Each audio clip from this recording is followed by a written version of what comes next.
que a partir de hoy, si es posible, nos tiene que permitir otra mirada, una mirada un poquito más abierta, una mirada que tenga el sustento necesario a nivel científico y esperemos aportar un granito de arena en ese sentido. Así que bueno, vamos a compartir y avanzar en esto.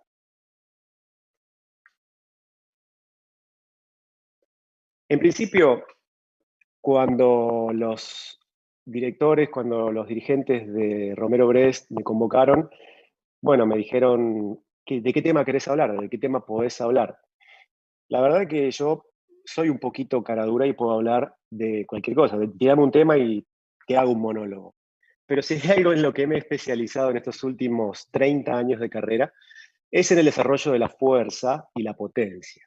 Tuve la suerte, digo la suerte porque de verdad se necesita mucha para poder acceder a los Juegos Olímpicos, básicamente, que fue uno de esos sueños que tenía cuando tuve mi diploma ya por el año 1992 en Romero Brest, con mi uniforme de educación física, mi certificado bajo el brazo, queriendo tratar de proyectarme a nivel internacional. Pero, obviamente, eso no se hace de la noche a la mañana y fue un trabajo duro, arduo, para lo cual lo primero que necesitaba, aparte de mucho conocimiento, era un atleta. Necesitaba, o sea, para ir a un Juego Olímpico yo no iba a ir a competir, evidentemente, lo que necesitaba era un atleta. Y para tener un atleta primero tenía que tener un deporte. El deporte que me llevó a los Juegos Olímpicos fue el levantamiento olímpico, el cual practiqué desde pequeño y me permitió desarrollarme como entrenador. A partir de ese deporte tuve la posibilidad, o mejor dicho, me convocaron para trabajar como preparador físico de otras disciplinas. La más destacada, digamos, es el voleibol, en donde, bueno, cumplo funciones ya hace más de 25 años en el Club Boca Juniors, y tuve también la suerte de tener grandes compañeros de trabajo que me enseñaron muchísimo de esa disciplina. Tratar de no quedarme con lo que yo sabía sobre levantamiento de pesas, sino que para volverme un preparador físico apto, capaz, tuve que estudiar voleibol, justamente, hacerme entrenador de voleibol, obviamente con los cursos que se dictan en la federación y demás. Y esa posibilidad me otorgó también otras habilidades, como poder comunicarme de otra manera con los profesores, con mis colegas. Formar parte de un equipo interdisciplinario es muy, pero muy importante. Formar parte, ser parte y por otro lado poder intercomunicarse, comunicarse con el mismo idioma. Por eso siempre les aconsejo que cuanto más formación plurifacética, multilateral, tengan, mejor. Vamos a hablar entonces hoy del desarrollo de la fuerza y la potencia en etapa formativa. Cuando hablamos de etapa formativa, hablamos en niñez y preadolescencia. Específicamente porque son etapas en donde la fuerza y la potencia, digamos que son un área gris, no muy explorada y para mi gusto no muy bien desarrolladas en nuestro medio. Entonces lo único que me gustaría es que si en la medida que vamos dando conceptos, tratar de, perdón, los micros, a ver si podemos, ahí va. Vamos avanzando y podemos tener la posibilidad de interactuar. Anoten las preguntas que tengan o las consultas, así podemos ir avanzando. Los contenidos que vamos a tocar introductoriamente,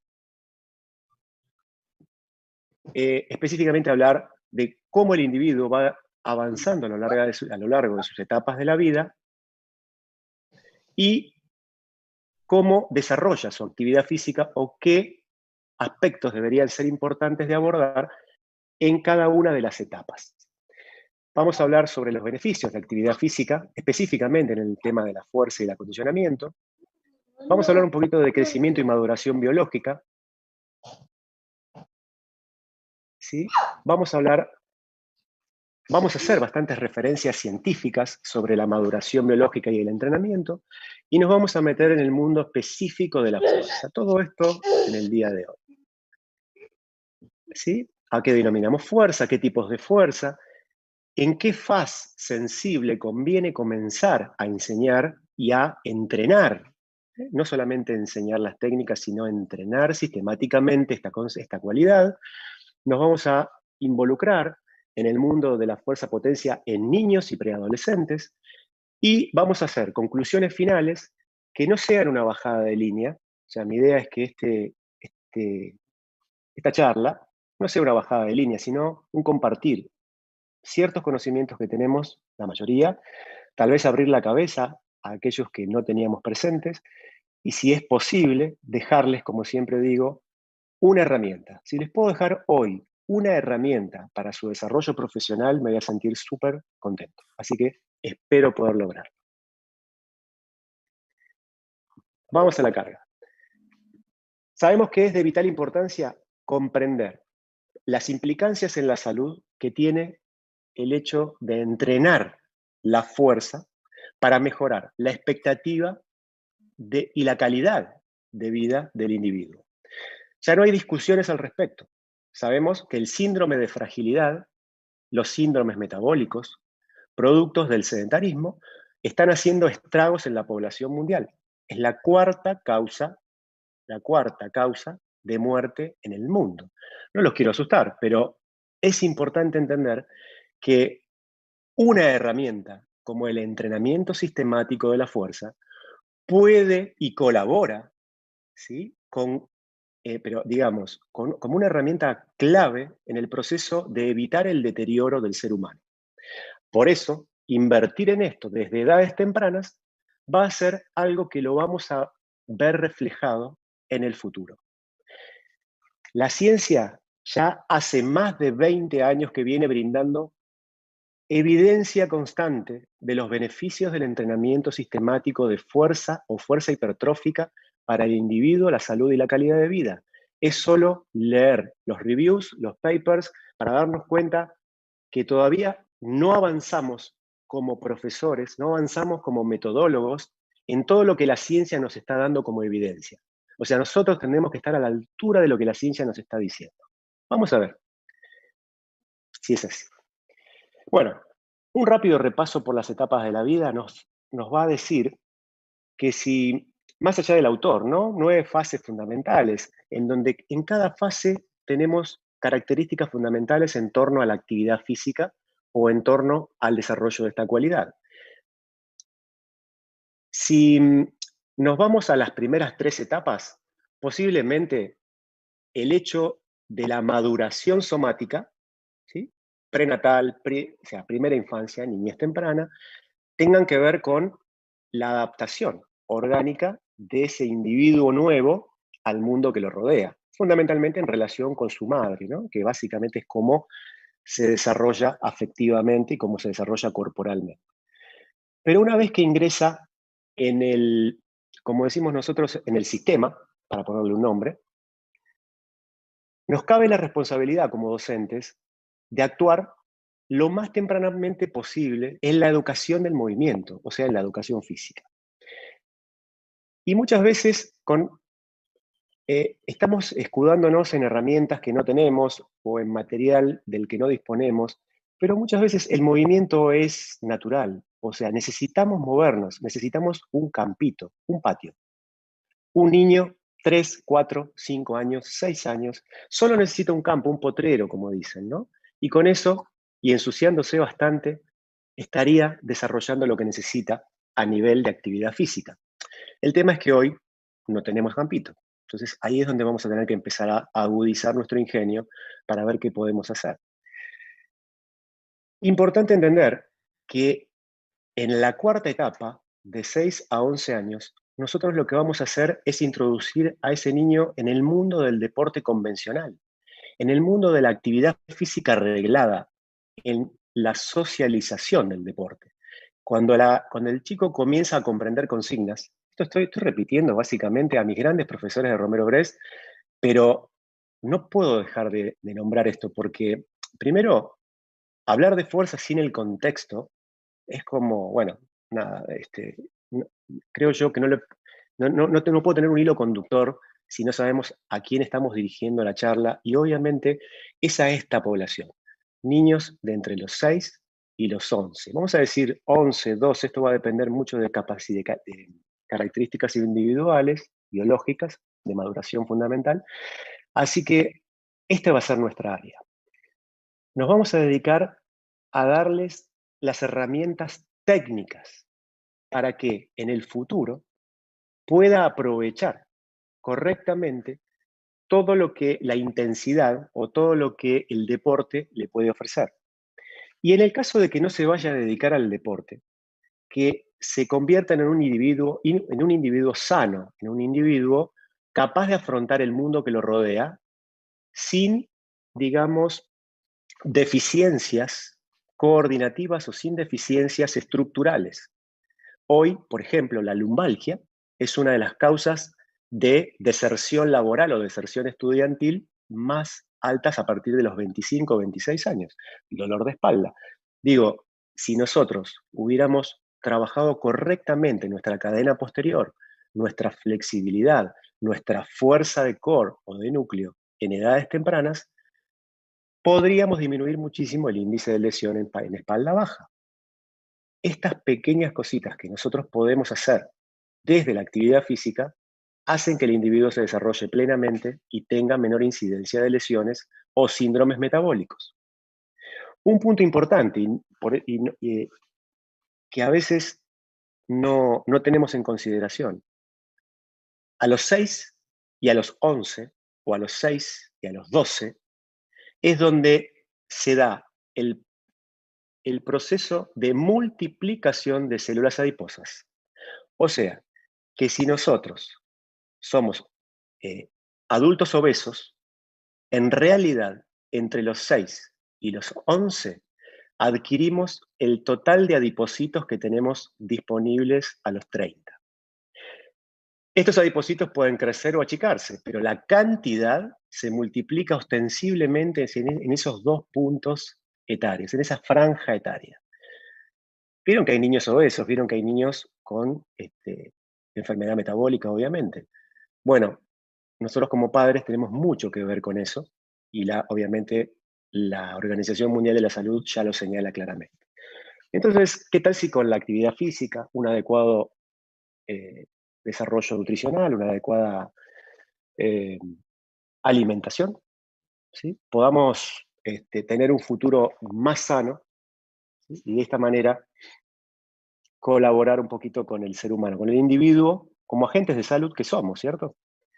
Así, hablando de actividad física en niños y adolescentes, si bien la Organización Mundial de la Salud considera actividad física el solo hecho de moverse, ¿cierto? Que tenga con cierto gasto de energía, con participación muscular, caminar, correr, saltar, trepar, nadar, cualquiera de las formas básicas de movimiento, tal vez, y digo tal vez, no sea suficiente. Porque si tuviéramos, como digo, un potrero cerca, si lo pudiéramos hacer cotidianamente, estaríamos hablando de algo casi natural, digamos, para lo cual no deberíamos tener clubes, no deberíamos tener gimnasios ni nada por el estilo. Ahora, con la falta de este tipo de actividades al aire libre, con el exceso de máquinas, con el exceso de pantalla, con el exceso de PlayStation y demás, digamos que nuestros niños se están convirtiendo en sedentarios a muy temprana edad, ¿cierto? Antes de lo debido, si alguna vez fuera debido, ¿cierto? Por lo tanto, podríamos establecer los beneficios para ponernos de acuerdo. Estoy seguro que nadie va a disentir en este sentido. Beneficios de la actividad física. Mejora de la condición general, por supuesto. Incremento de la fuerza.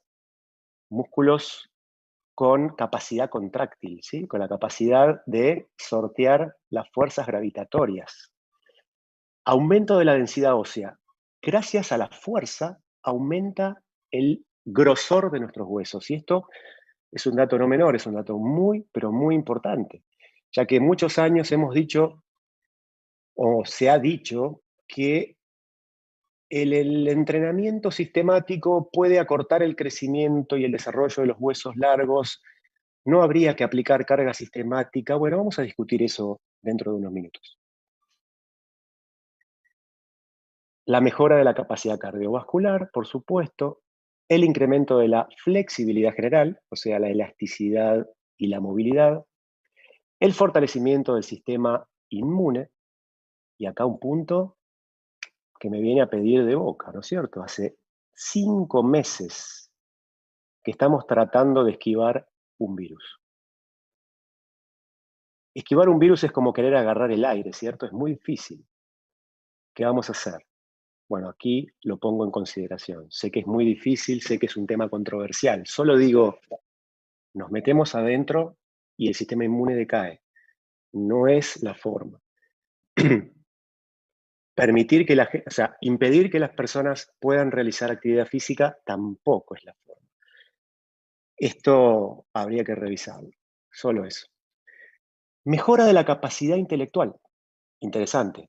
Sabemos bien que gracias al movimiento podemos incrementar nuestras capacidades intelectuales. Las neurociencias hoy nos dicen que gracias al movimiento el individuo aprende.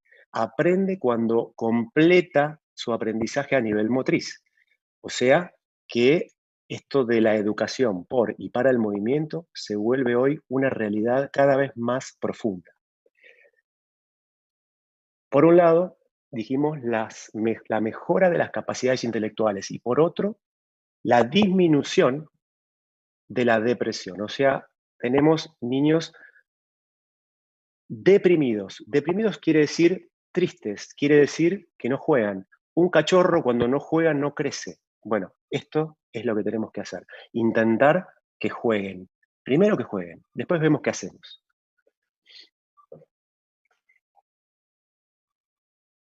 Cuando hablamos entonces de actividad física, vamos a decir qué pasa cuando no hay actividad física o cuando la actividad física está disminuida en gran proporción. El punto clave aquí es que nos empezamos a volver, ¿vieron Wall-E? Bueno, nos vamos a convertir en eso. Si vieron, y si no, mírenlas, muy interesantes, a pesar de que es un dibujito animado. Vamos camino a convertirnos en eso, ¿sí? Personas sin movimiento, algo que está en contra de la naturaleza humana, ¿cierto?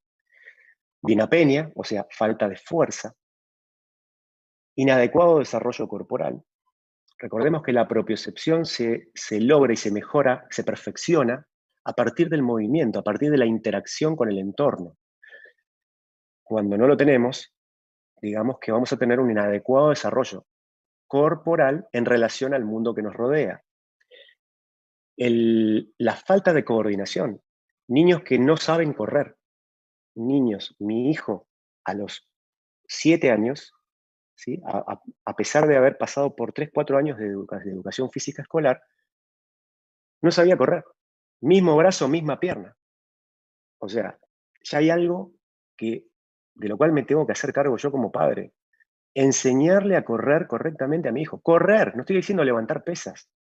¿Sí? Después de eso, obviamente, tomamos cartas en el asunto con el profesor de educación física y empezamos a hacer las cosas que tenía que hacer un niño de esa edad.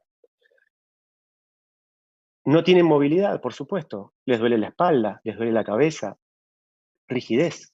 Niños, sobrepeso, obesidad, por supuesto. Y, como decíamos, datos que alarman, pero por lo menos para abrir la cabeza, no para decir, che, bueno, entendamos que el número de niños comprendidos entre 5 y 19, o sea, ya tenemos no solamente a los niños, sino también a los adolescentes, se multiplicó por 10 el índice de obesidad, o sea, hay 10 veces más cantidad de niños entre los 5 y 19 años con obesidad o problemas metabólicos en el mundo, ¿sí? Entonces, si esto sigue así, en los próximos 10 años, ¿sí? Va a haber mayor cantidad, mayor incidencia de síndrome metabólico, síndrome de fragilidad y todas las, digamos, las patologías asociadas a ese tipo de cuestiones que insuficiencia ponderal, o sea, va a haber más obesos que chicos que no tienen la talla para la edad, ¿se entiende? Eso es la insuficiencia ponderal, o sea, un niño que mide 1,40, que tiene que pesar 45 kilos, bueno, si ese chico no pesa esa cantidad, ese peso, digamos, por la talla que tiene, se dice que tiene una insuficiencia en el crecimiento, una insuficiencia ponderal. Se dice que va a haber más niños y adolescentes obesos que con insuficiencia ponderal. Esto lo dice la organización, organizaciones internacionales dependientes de la Organización Mundial de la Salud, y nosotros lo único que tenemos que hacer es abrir los ojos, nada más que eso. Ahora sí, vamos a meternos de lleno en el mundo de fuerza en la niñez. Yo le puse adolescencia porque tiene repercusiones importantes en ella. Si yo les pregunto a ustedes, y básicamente como para darles un poquitito de juego a la cosa, ¿qué es la fuerza? Yo me acuerdo muy bien mi tercer año de instituto Romero Brest, y allá con los profesores de teoría del entrenamiento, o con los profesores de diferentes materias, nos hacían esta pregunta, ¿no? Y dije, bueno, esto lo voy a tomar siempre como una pregunta, porque siempre que lo pregunto, me vienen conceptos diferentes. Algunos muy interesantes y otros que a veces pecan de algún tipo de faltante. Pero bueno, para ustedes, ¿qué es? A ver, si lo tienen, lo escriben ahí en el chat, así participamos un poco y también lo hacemos un poco más entretenido. Bien, bien, bien, bien. Ahí tengo algunas respuestas.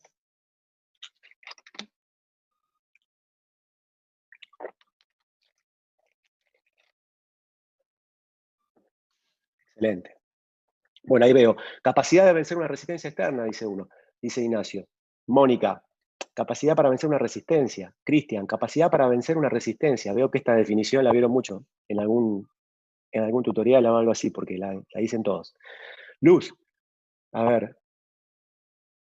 Santiago, acción iniciada y orquestada por el sistema nervioso, me encanta. De producir impulsos nerviosos, perfecto. Capacidad de vencer una resistencia, capacidad condicional, bien. Bien, bien, bien, bien, bien, bien, bien. Bueno, ya con estas podemos más o menos darle una definición a esta capacidad que realmente hoy es nuestra protagonista, por supuesto. Así que primero vamos a definirla, luego la analizaremos un poquitito y veremos para qué lado nos lleva. Lo más importante entonces es decir, si yo hablo de fuerza, la fuerza, the force be with you, dice Darth Vader, ¿esto es fuerza? Es un tipo de fuerza, ¿cierto? Pero no es de lo que queremos hablar hoy en día. Más certero sería hablar de el niñito que está tratando de levantar algo que no se mueve, que sin lugar a dudas no va a poder mover. Pero bueno, sería más cercano a lo que queríamos definir en el día de hoy. Y vamos a ver algunos autores lo que dicen, porque en definitiva son los que nos nutren para la justificación de nuestras acciones, la ciencia. El señor Sapsyorsky, ¿sí? Este señor que tanto habló de la potencia, de la fuerza, de la saltabilidad, del cual deberíamos leer sus obras porque es un precursor, un genio en el mundo de la actividad física y el deporte, específicamente en la fuerza. Ya en el año 64 ¿Quieres decía, aprender a añadir? vencer una resistencia externa o contrarrestarla, ojo con eso, a costa de una acción muscular. O sea, él definiría fuerza por el hecho mecánico, lo que se observa, ¿cierto? El vencimiento o el contrarrestar una acción mediante una acción muscular, una carga externa. El señor Kramer, en el 87, dice que la fuerza es la manifestación externa, ¿sí?, que se hace de la tensión interna generada en el músculo o grupo de músculos a una velocidad de desplazamiento determinada.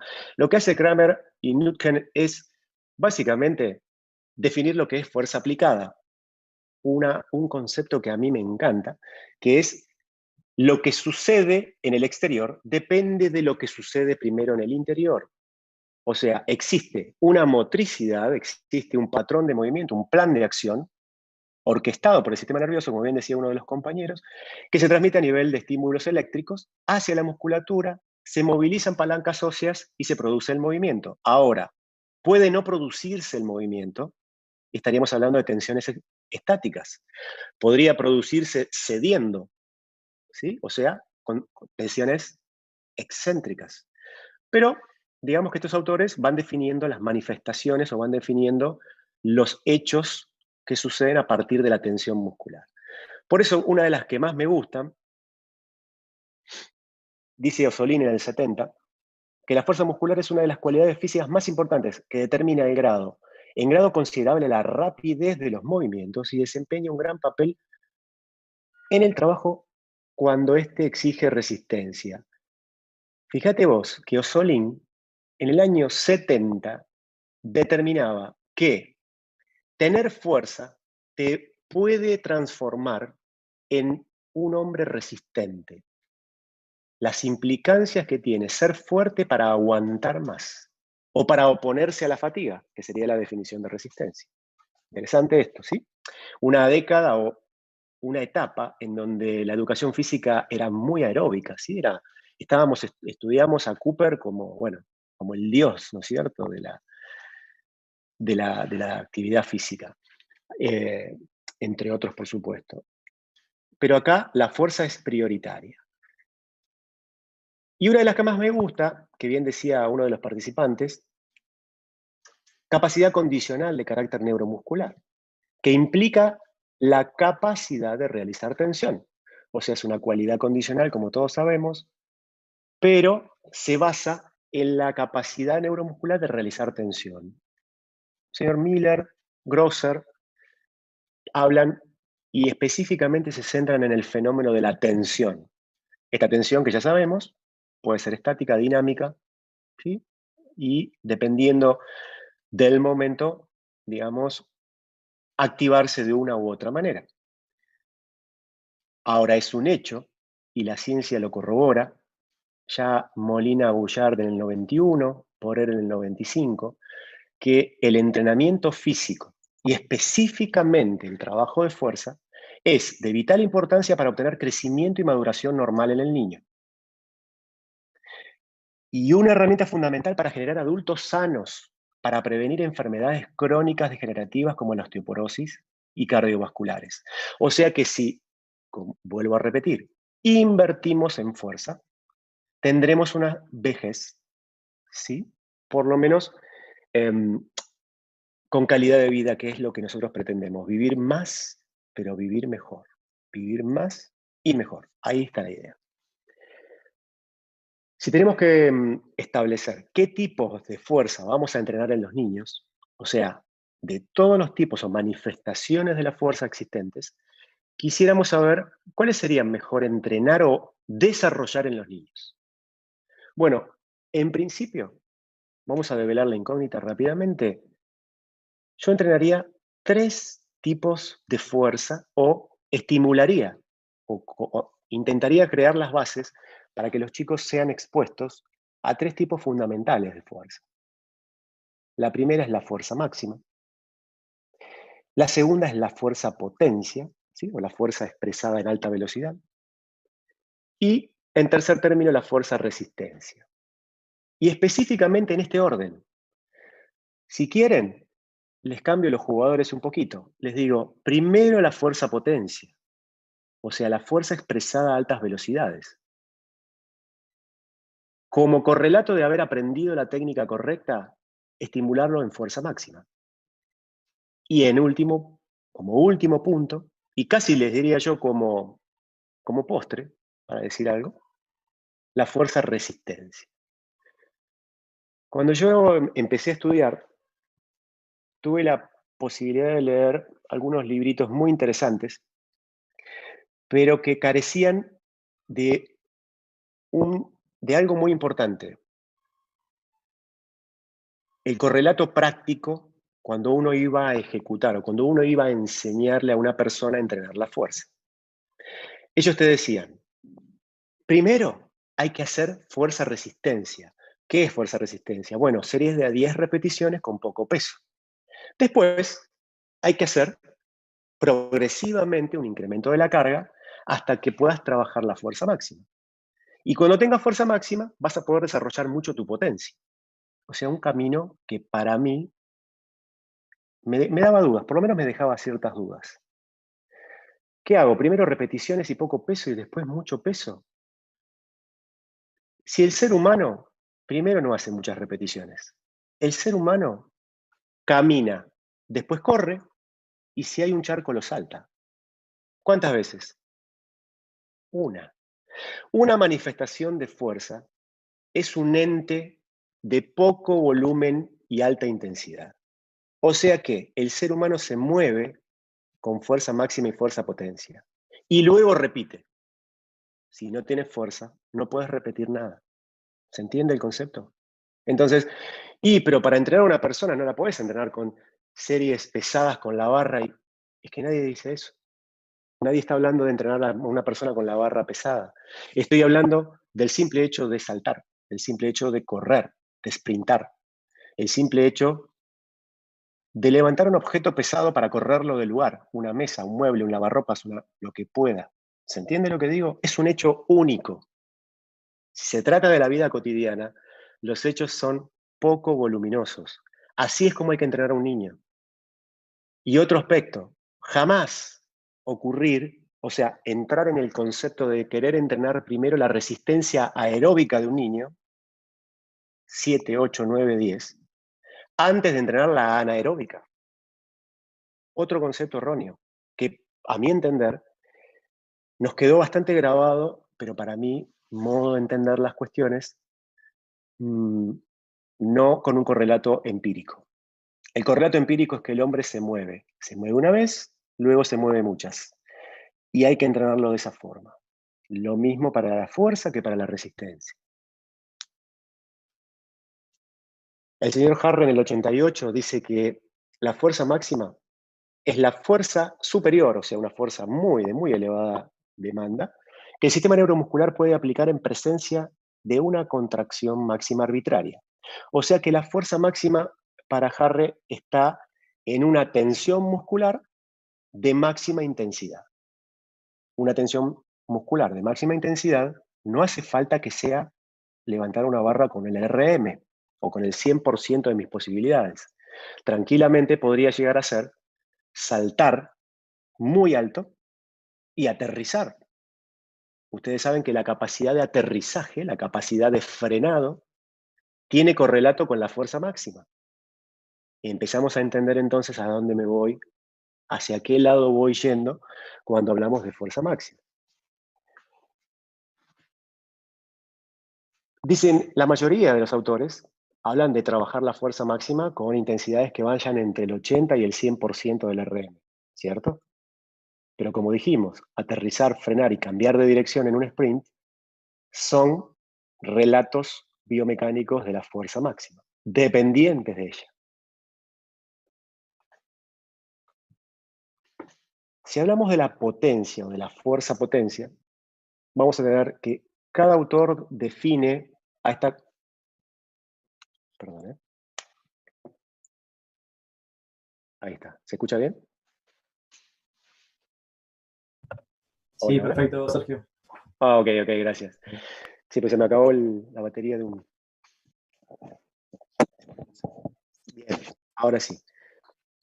Decíamos entonces que si la mayoría de los autores no se ponen de acuerdo si la potencia o la fuerza potencia es lo mismo, la fuerza explosiva, que es digamos, el RFD, ¿sí? No sé si escucharon hablar del tema.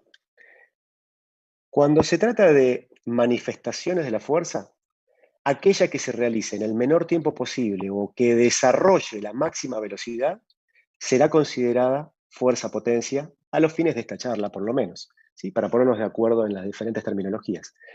Todo lo que tenga que ver con los saltos, los lanzamientos, los sprints, golpes, cambios de dirección, aterrizajes, va a tener correlato en la fuerza-potencia. O sea que tiene correlato en la fuerza-potencia y en la fuerza máxima. Ya estamos unificando criterios. Vemos que un niño corriendo, saltando y aterrizando está desarrollando su fuerza máxima y su fuerza potencia. Ahora, cuando se habla de impartir entrenamiento en un niño, o impartir entrenamiento de fuerza-potencia en un chico, tenemos que atender a ciertos aspectos del crecimiento y maduración, pero específicamente para saber sobre qué sujetos, sobre qué organismos queremos impactar. Un organismo que está en fase de desarrollo, un organismo que aún no ha consolidado ciertas estructuras osteoarticulares, un organismo que a nivel neuronal todavía no está maduro para poder producir movimiento de calidad, por lo cual, teniendo en cuenta ese espectro de situaciones, lo único que vamos a determinar es cuál es la dosificación correcta, a qué edad comenzar a entrenar esta cualidad y con qué cargas, ¿sí?, vamos a obtener los mejores resultados. Simplemente eso. Crecimiento es un cambio cuantificable, o sea, subió 2 centímetros, subió 3 centímetros, la envergadura mejoró 2 centímetros, ¿sí? Un cambio cuantificable. En la composición corporal, el tamaño del cuerpo, ¿sí? Específicamente hablando, la maduración refiere a plazos, que son muy variables de acuerdo a cada individuo, ¿sí?, y al ritmo progresivo, de cambio progresivo dentro del cuerpo humano, desde la infancia hasta la edad adulta, ¿sí? Obviamente que la maduración tiene un correlato, un cambio o un impacto muy importante en lo que es el rendimiento físico.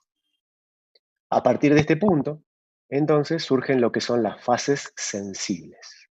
Las fases sensibles, bien las hemos estudiado seguramente en segundo año del instituto, creo, no conozco bien la currícula actual, pero más o menos por ahí la hemos estudiado, y nos dicen a las claras en qué etapa, a qué edad o qué edades son más favorables para obtener beneficios del impacto producido por la carga externa o entrenar determinadas cualidades a determinadas edades.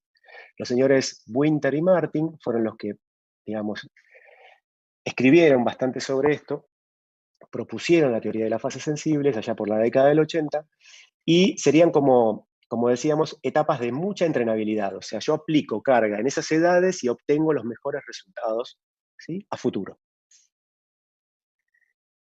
Si tuviéramos que, esto digamos, extraído de los estudios de Martin, del año 82, de conocimiento bastante público para todos los profesores, pero muchas veces no tenido en cuenta. Ese es el punto. A eso quiero llamar la atención. Ya hace años que nos están diciendo que la fase sensible para el desarrollo de la fuerza o la velocidad o la potencia es o está dentro de los determinadas edades, como por ejemplo 7, 8, 9 o 8 y 9, como quieran mejor, dependiendo del niño. O sea, hay un primer atisbo de fase sensible que obviamente es acumulativo. Si yo comienzo a entrenar a los 8, a los 9, esta cualidad, inmediatamente voy a tener un pico de desarrollo a los 16, 17 y 18. Pero el comienzo, el inicio, se tiene que dar entre los 8 y los 9 años. Momento en donde el niño es capaz de recibir órdenes, puede socializar perfectamente, sabe, digamos, interpretar correctamente lo que le está diciendo el profesor de educación física, el entrenador o quien sea que imparta esa carga. Y de este punto de vista, y entendiendo esto, el aprendizaje motor es paralelo. O sea, quiere decir que si yo tengo una mejora de la fuerza o impacto en la fuerza en esas edades, se tiene que hacer paralelamente al aprendizaje de las técnicas correctas. O sea que aprendo técnica, mejoro la fuerza, aprendo técnica. Esto es un mecanismo de feedback y de ida y vuelta continuo. Si no sabe ejecutar, mal va a desarrollar. Es importante primero la técnica entonces, y este es el momento de grabar a fuego las técnicas que quiera hacer yo en el futuro.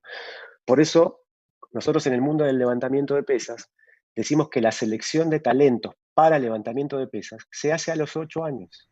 Momento ideal de fase sensible para el entrenamiento de esta cualidad, sobre todo en los aspectos técnicos. Los primeros 4 años, cuando uno está, digamos, desarrollándose, tengo el tiempo necesario para grabar a fuego las técnicas que generalmente en levantamiento son bastante estereotipadas, ¿sí? O sea, son dos técnicas y con posturas muy, muy específicas y particulares, quedan grabadas en el engrama motor del niño y se nota muchísimo los niños que han aprendido a los 8 o 9 años de edad a levantar pesas, comparativamente con los niños que aprendieron a los 15, 16 o 18 años. Ni hablar si empezamos a aprender esta técnica a los 24 años. O sea, tendríamos, digamos, no vemos no vemos naturalidad del movimiento. Los entrenadores de levantamiento decimos que una persona levanta pesas como camina, levanta pesas como habla o como anda en bicicleta. Cuando aprendió de pequeño, se nota esa naturalidad de los movimientos. Mientras que cuando aprendió de más grande, el rendimiento puede ser mayor inclusive, pero no se ve natural el movimiento, nada más que eso. Ahora, las ganancias de fuerza, ¿sí?, se dan fundamentalmente con la maduración del sistema nervioso, con el reclutamiento de fibras, con la coordinación intermuscular, pero todavía el sistema nervioso no sabe, básicamente, reclutar intramuscularmente. Eso lo tiene que aprender con el transcurso de esos años de entrenamiento. Es por eso que hay que empezar a tempranas edades. O sea, empezar en la fase sensible y seguir constantemente a lo largo de la vida para que se haga eficiente el proceso de reclutamiento, ¿sí? Obviamente, esto está relacionado con la frecuencia de descarga de impulso nervioso, con la sincronización y el proceso de mielinización. O sea, estos datos que hablan a las claras por qué un niño puede aumentar la fuerza. Tal vez no tenga el contenido hormonal necesario, pero sí tiene un cerebro que puede emitir órdenes eléctricas de alta calidad. Otro aspecto importante que tenemos que tener presente a la hora de ver qué estímulos otorgar a un niño en sus fases de crecimiento es el pico de crecimiento somático, que bien hemos estudiado también en instituto, y que nos habla a las claras que hay un momento, ¿sí?, un momento de quiebre, digamos. La mayoría de los seres humanos lo tiene entre los 13 y los 15 años de edad, en donde el pico de crecimiento, o sea, la tasa de crecimiento en relación al tiempo, es muy elevada. Atendiendo a ese punto, yo puedo hacer un quiebre entre, digamos, mejorar la fuerza por patrones coordinativos y aplicación sistemática de carga. Hasta esa edad, nosotros lo que hacemos es mejorar fuerza por coordinación. Y a partir de esa edad, de ese PHB, lo que nosotros hacemos es aplicar carga sistemática, justo en el momento del desarrollo. Generalmente se da en la fase número 5 de estadios de Tanner, ¿sí? También sé que saben de lo que estoy hablando. Si yo aplico carga sistemática ahí, créanme que el desarrollo muscular corporal general del atleta va a ser espectacularmente favorable. O sea, vamos a potenciar absolutamente todas las capacidades del individuo. Diferente a lo que se pensaba antes, que hasta que el crecimiento no se dé, no tenemos que aplicar carga sistemática. Hasta que la maduración no se dé, no tenemos que entrenar la fuerza. ¿Por qué? Y porque podemos acortar el crecimiento, podemos retrasar el crecimiento, podemos dejar petizo a nuestros chicos. ¿Se acuerdan eso que se decía? No, se va a quedar petizo, se va a quedar... Bueno, ya esto quedó en el pasado, por supuesto. Creo que estamos hablando de lo mismo. Es más, siempre cuento la misma anécdota. Como yo tengo pesistas, ustedes saben que un pesista, digamos, es en general un individuo mesomórfico, y se los elige bastante cuadraditos y mesomórficos. Es más, después que elijo al niño, miro a los padres, a ver si el niñito es petizo, pero los padres son muy altos y longilíneos, porque ahí es donde yo me voy a dar cuenta hasta dónde va a llegar ese chico. Yo prefiero tomar niños de mediana estatura y que sus padres sean de mediana estatura, para poder, obviamente, tener beneficios en lo que tiene que ver con los brazos de palanca y demás. Ese es en pesas. Si fuera a tomar atletas para voleibol, tomaría todo lo contrario, ¿no? Longilíneos, y miraría a los padres también a ver si son altos o no. Pero más allá de esto, la anécdota dice que yo entrenaba niñitos de 8, 9, 10, 12, en levantamiento de pesas. Al llegar al momento del PHB, pegaban el estirón y de un verano a otro venían con 10 centímetros más y se me transformaban en longilíneos.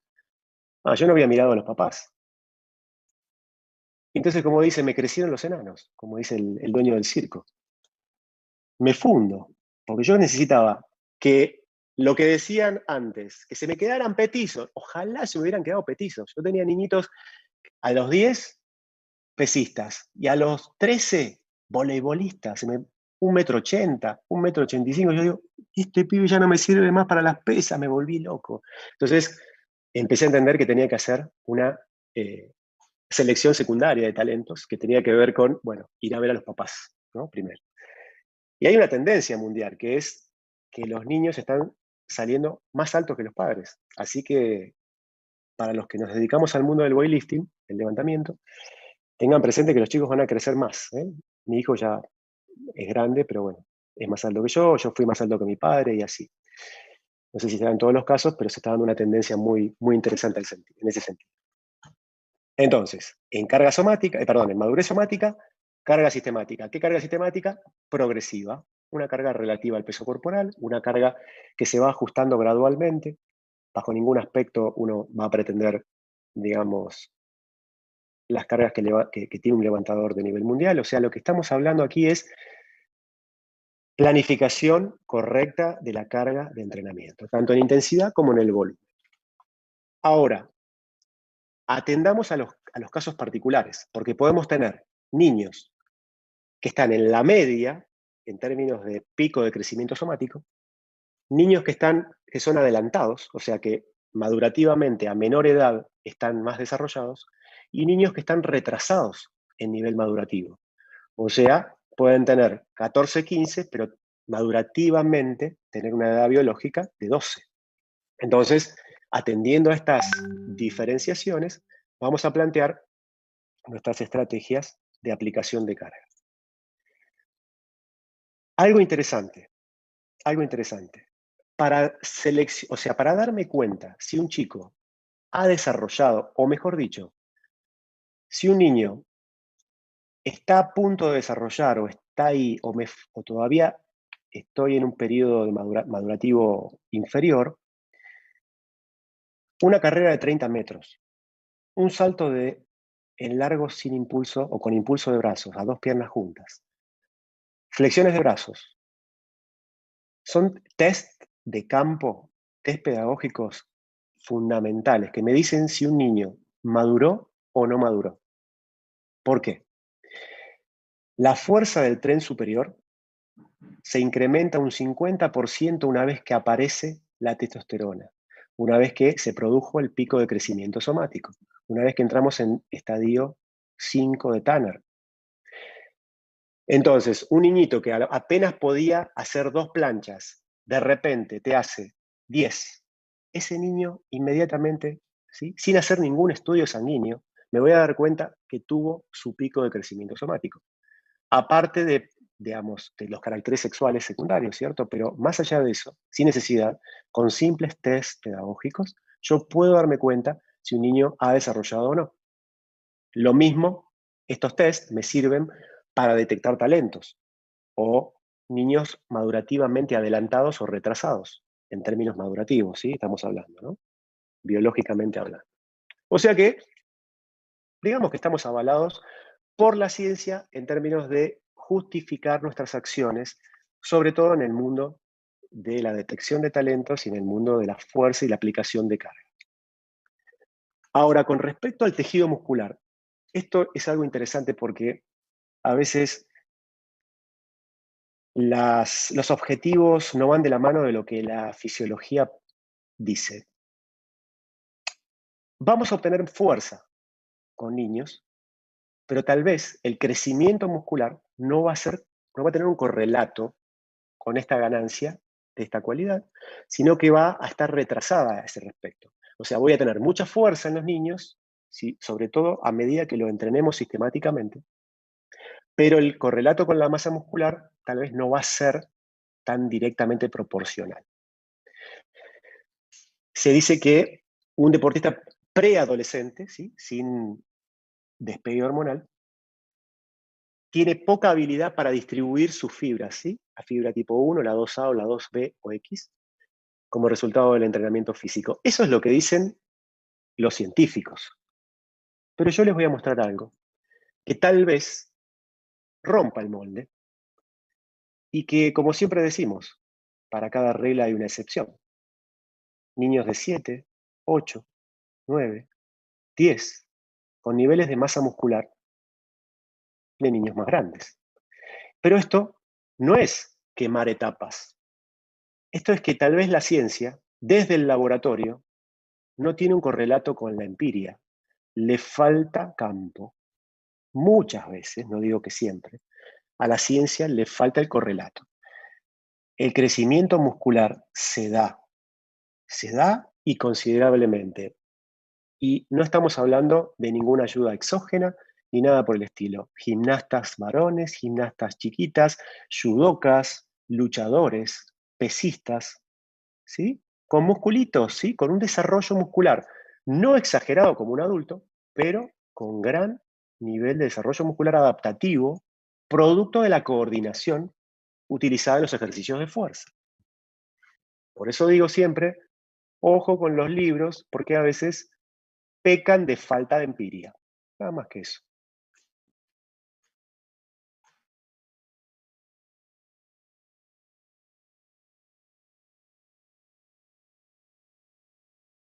Nadie va a discutir que estos niños no tienen músculo. ¿Y qué nivel de potencia y coordinación, cierto?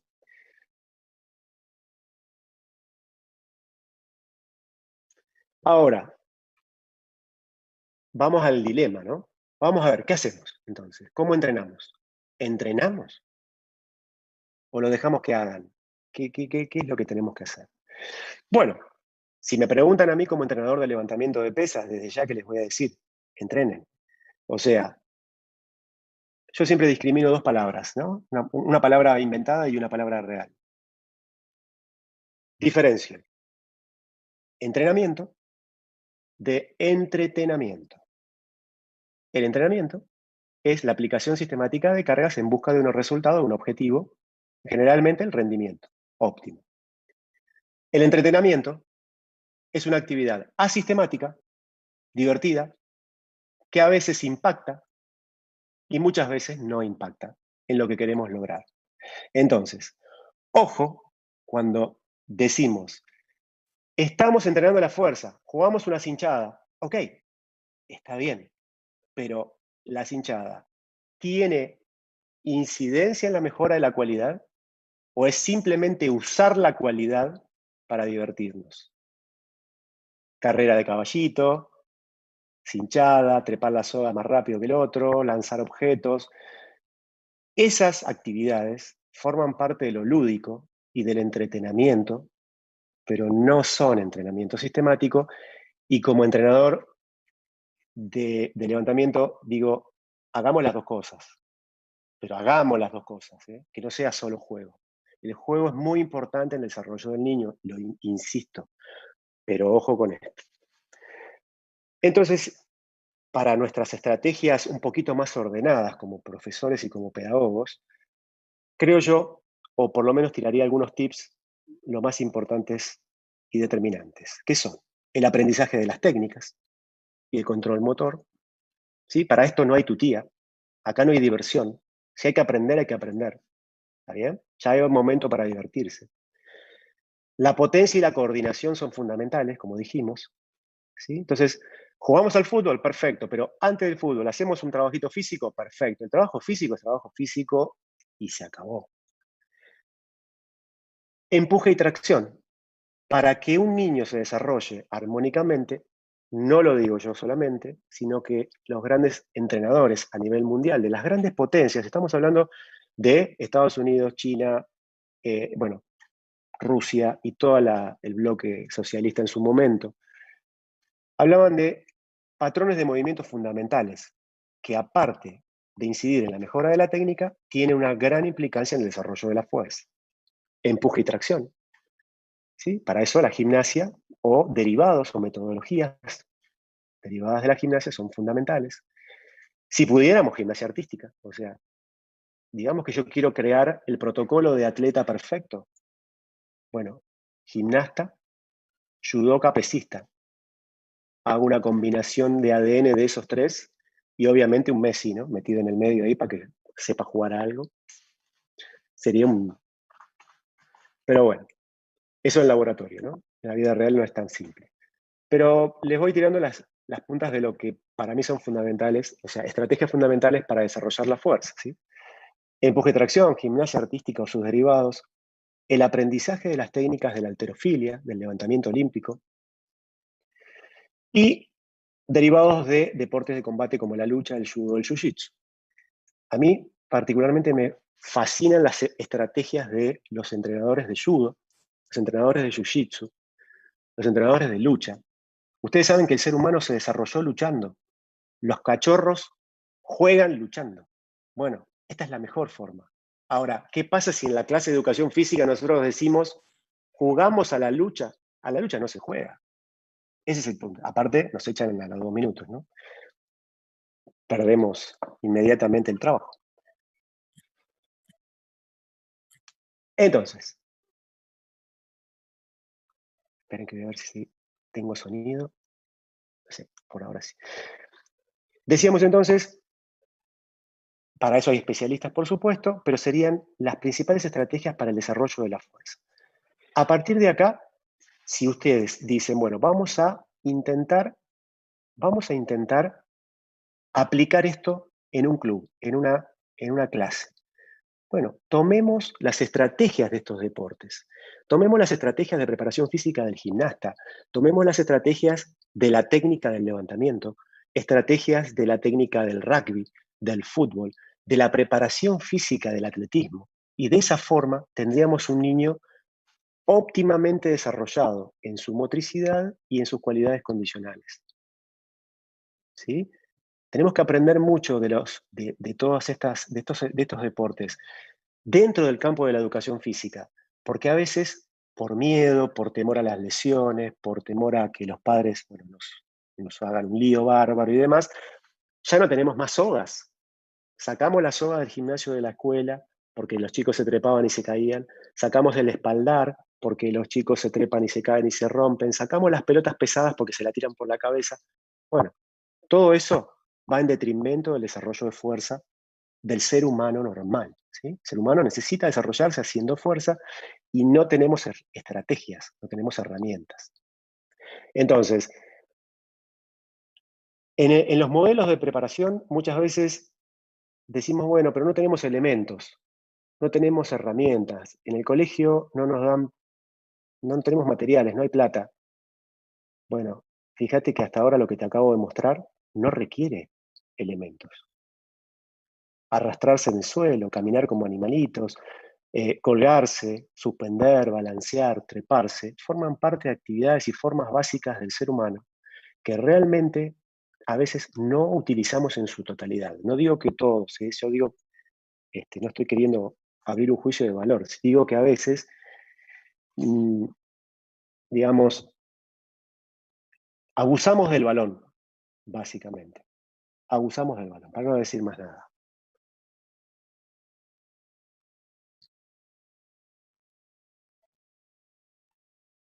Fíjense que son estrategias muy simples que desarrollan la fuerza del tren inferior, del tren superior, el empuje, la tracción, la capacidad de interactuar, ¿sí?, con el compañero.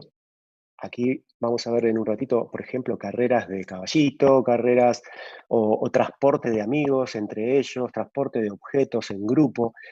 Bueno, esto es en edades tempranas, pero también este tipo de tareas yo las utilizo en la pretemporada de mis jugadores de voleibol de 24 o 25 años, profesionales. Las chicas lo mismo. Nos vamos a la sala de gimnasia artística y hacemos metodología de vertical, caminar con las manos, eh, trabajos diferentes de apoyos, equilibrios unipodales, caminamos por la viga. Usamos como parte de la preparación física de equipos profesionales de un deporte aspectos metodológicos de otras disciplinas para generar un desarrollo plurifacético, sobre todo en etapas generales, en etapas lejanas a la competencia.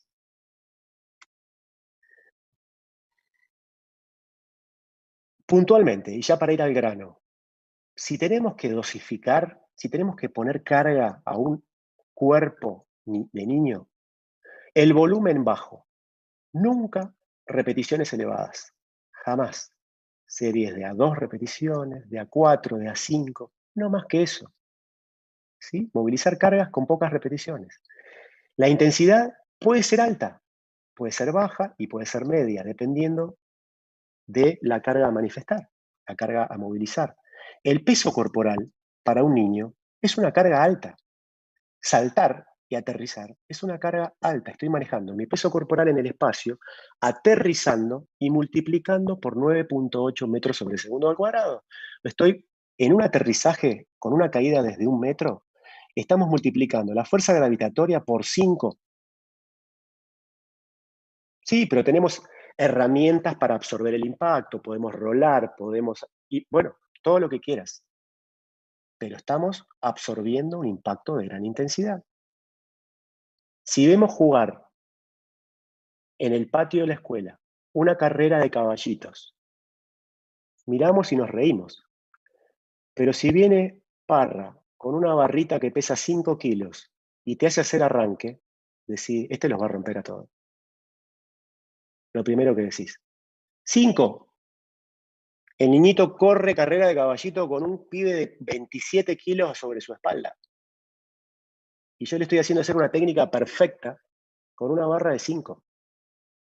¿Se entiende lo que digo, no? Por eso las intensidades a veces son muy relativas. Y uno, digamos, como que asocia, y de forma errónea, ¿no? Muchas veces. A partir de este punto, la densidad, que sería la relación entre la cantidad de trabajo que estoy haciendo y el tiempo para ejecutarlo, o sea, las pausas, tienen que ser bajas. O sea, perdón, la densidad tiene que ser baja, las pausas tienen que ser altas. El niño se desarrolla a partir de la intermitencia. Explota, juega y después descansa. Así es como se desarrolla, naturalmente. Miren un partido de fútbol con nenitos de 7 años. Pelotazo para adelante, todos corren hacia la pelota, después uno se cansa y viene caminando. O sea, naturalmente el hombre regula de esa forma. Y así es como se tiene que entrenar. Estímulo intenso, pausa completa. Después, la frecuencia. La frecuencia nos garantiza la adaptación orgánica crónica, nos garantiza que las capacidades se adquieran.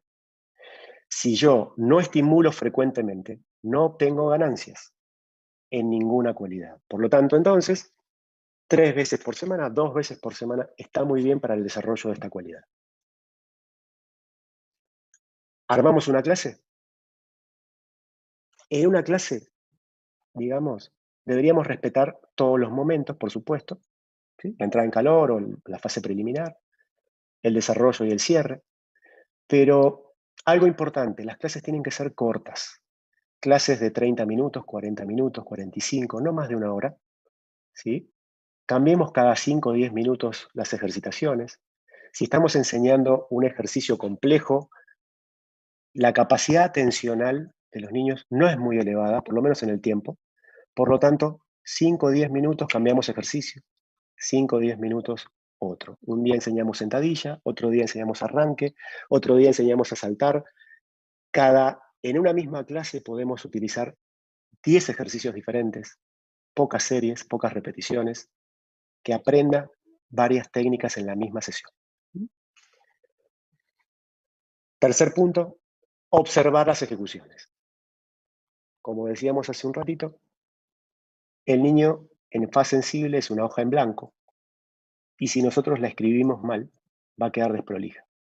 O sea que si ese cerebro está recibiendo la información adecuada, con la técnica correcta, imitando correctamente, ejecutando, haciendo ensayo y error, y el producto final es un movimiento puro, un movimiento bien realizado, las ganancias a futuro van a ser mayores y no vamos a tener que perder tiempo en corregir. Entonces, enseñemos bien de entrada. Para eso, nosotros sabemos enseñar correctamente las técnicas de fuerza. Nosotros como preparadores físicos, ¿entrenamos para mostrar correctamente? Y si no podemos mostrar, ¿sabemos exactamente el contenido biomecánico de cada técnica que queremos enseñar? ¿O preferimos decir, no enseño eso porque hace mal, o no enseño eso porque no tengo tiempo, que esa es la otra excusa, ¿viste? Yo siempre digo que el tiempo no se tiene, se hace. Y por último, como cuarto punto, respetar las fases de la clase, que eso ya lo dijimos como primera, ¿no es cierto? Respetemos todas las fases correspondientes. Si yo les digo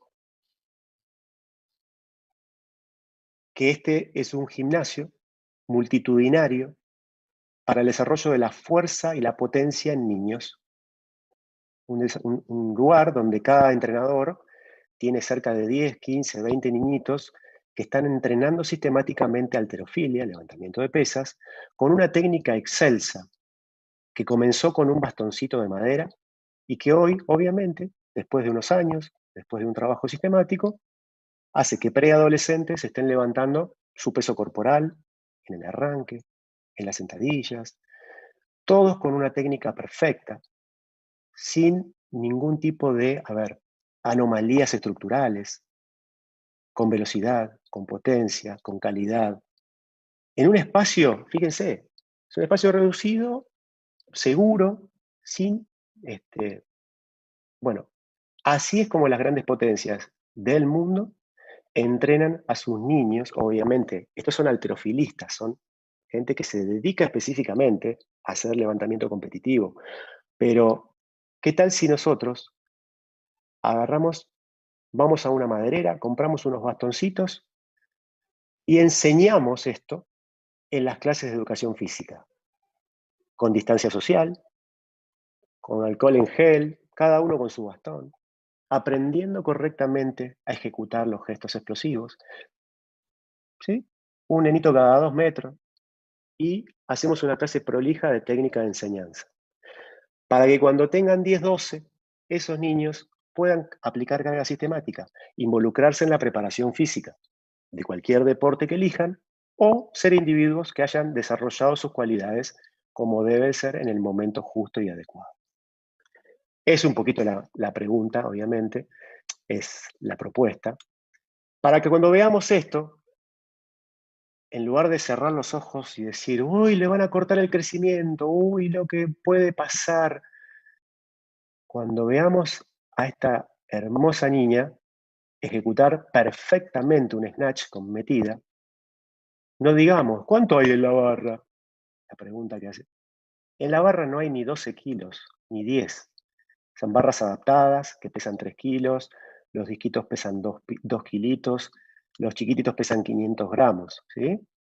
No estamos trabajando ni siquiera, yo diría que esta niñita como mucho debe pesar 25 kilos y acá no tiene ni la mitad de su peso corporal. La mitad de su peso corporal.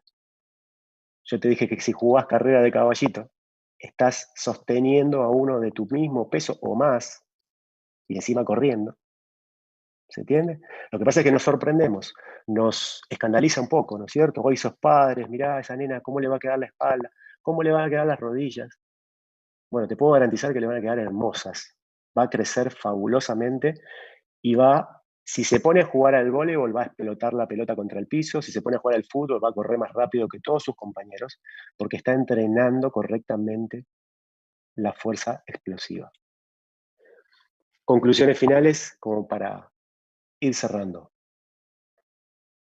Sabemos que el uso de entrenamiento o el entrenamiento sistemático de la fuerza en niños, entonces, se tiene que apoyar sobre la condición de profesionales calificados que sepan correctamente aplicar cargas en esas edades y etapas madurativas. Que nosotros como padres, maestros y entrenadores o profesionales de la salud debemos conocer los potenciales beneficios para la salud que tiene el trabajo de fuerza. Que si el programa de entrenamiento de fuerza está debidamente desarrollado, puede evitar lesiones, enfermedad metabólica y obviamente debería formar parte de un componente esencial en los programas de formación para atletas jóvenes. Si estamos tratando de que nuestro país brille en el deporte, en algún momento, bueno, las fases formativas, deben prestar especial atención al desarrollo de la fuerza. Obviamente que prescribir entrenamiento de fuerza habla de entrenar las habilidades motoras en su totalidad, no solamente la fuerza. La habilidad técnica, ¿sí? Es muy importante, diría yo que lo más importante en esta situación.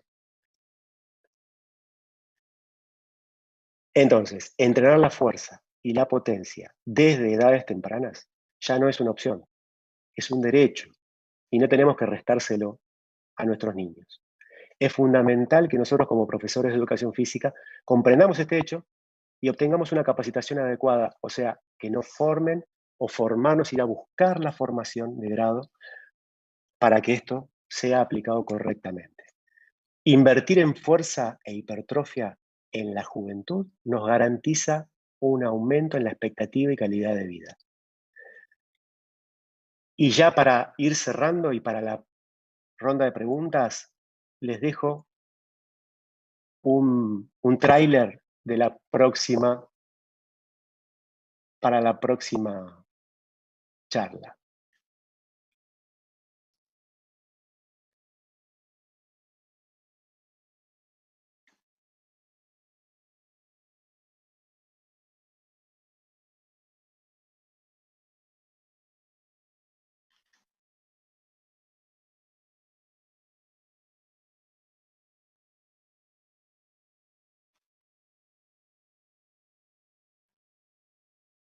Nuestra querida Esther, ¿se escucha ahí? Sí, se Hola, escucha. hola. Perfecto, perfecto. Con sus jóvenes 82 años, entrenando la fuerza, la potencia, la coordinación y todo lo que acabamos de hablar. Esto es para la próxima, es el tráiler de la próxima charla. Entrenamiento de la fuerza en adultos mayores.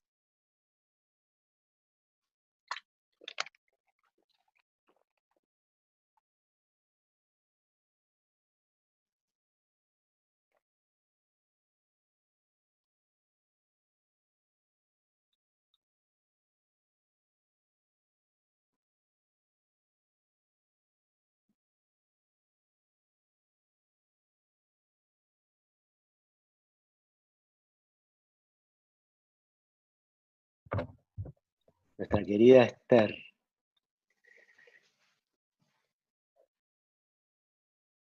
Haciendo unos hermosos squats, deadlift, arranque, cargadas. Y como digo siempre, nunca es tarde. Nunca es tarde para empezar.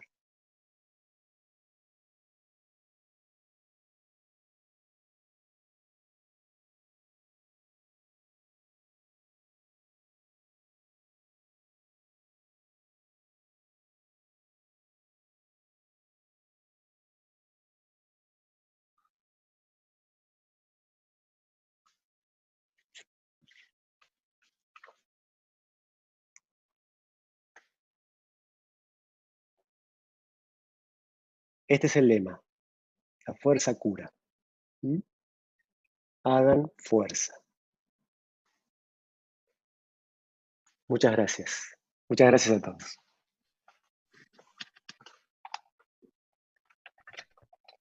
Bueno, Sergio, felicitaciones primero por la gran charla que diste. Nos encantó a todos, mucha gente ahí felicitándote, agradeciendo por este romper mitos, ¿no? En cuanto al entrenamiento de la fuerza de niños y las dudas que siempre tenemos los profes acerca de fuerza sí, fuerza no, qué tipo de fuerza. Así que nada, felicitaciones por esta gran charla que has dado y agradecimiento de parte de toda la gente acá presente y la gente que estuvo viendo por YouTube. Muy bien. Bien, siguen las felicitaciones y si alguno quiere dar una pregunta, Sergio, ¿tienes tiempo para algunas preguntas?